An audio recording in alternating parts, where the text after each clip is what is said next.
Hello and welcome to episode 66. I'm going to focus on a single topic for this video, and it's basically about my upbringing and how I interpret it, simply because your youth, your family, your surroundings, your experiences mold you into the person you become. And once again, please note that I originally labeled my videos the imaginary audience since I knew I would never achieve a large audience, and fortunately, I'm okay with it. And honestly, I'd rather not attain a large audience. Too much freight for me. But I enjoy doing this, especially the writing.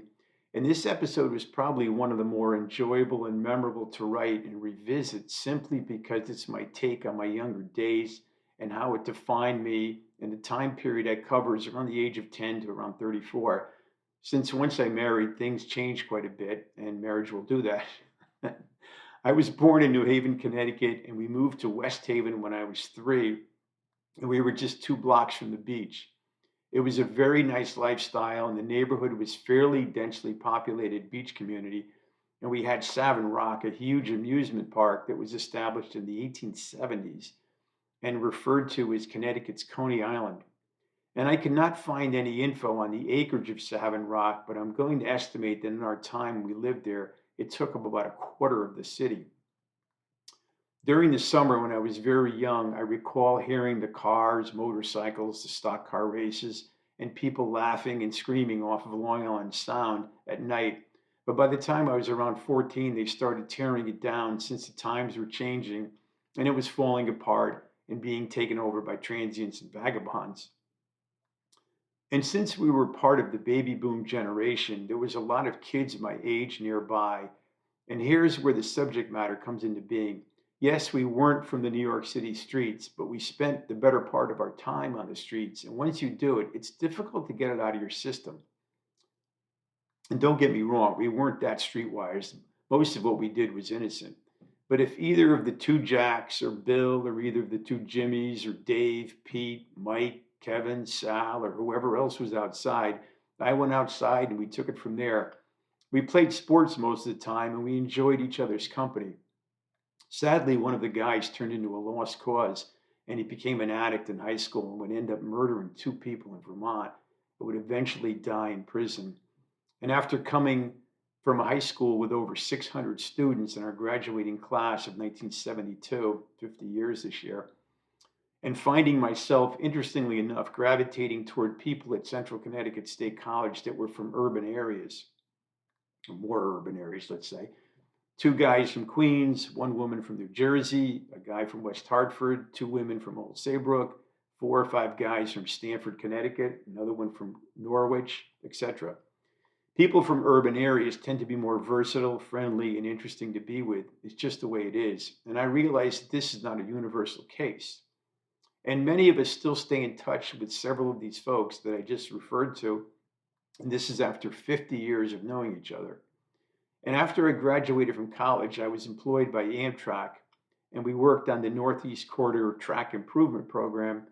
And what was interesting and memorable was not the job, not at all. It was the people I worked with.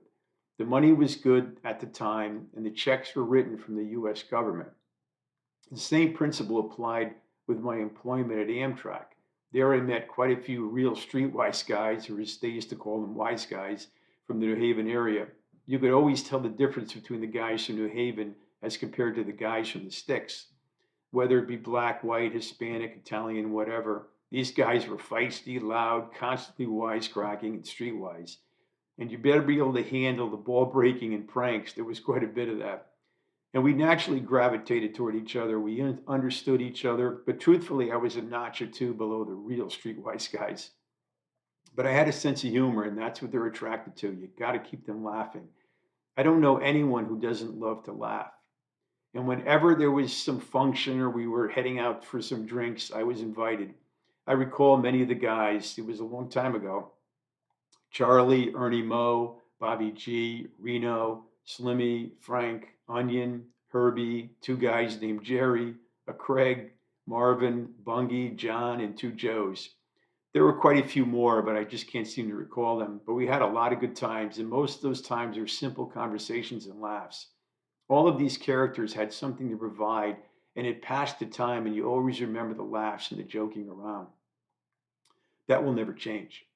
But I got too close to one guy and I had to turn him down when I was offered a strange opportunity to go to India to buy drugs. I wanted nothing to do with that. Unfortunately for me, they didn't press, and I was on my last legs of the Amtrak anyway.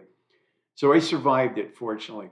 Not much later, I would leave Amtrak since I knew it was time and I had nothing to do. It had nothing to do with any of these guys, certainly. I just had had enough. I couldn't work there for the rest of my life. So I packed it in with Amtrak around the winter of 1985, 86, and was fortunate enough to get a job in New York City where I would spend the rest of my employment there.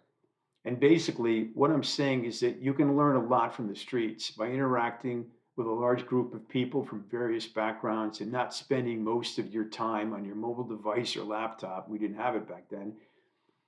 And I suppose you could say that we were lucky.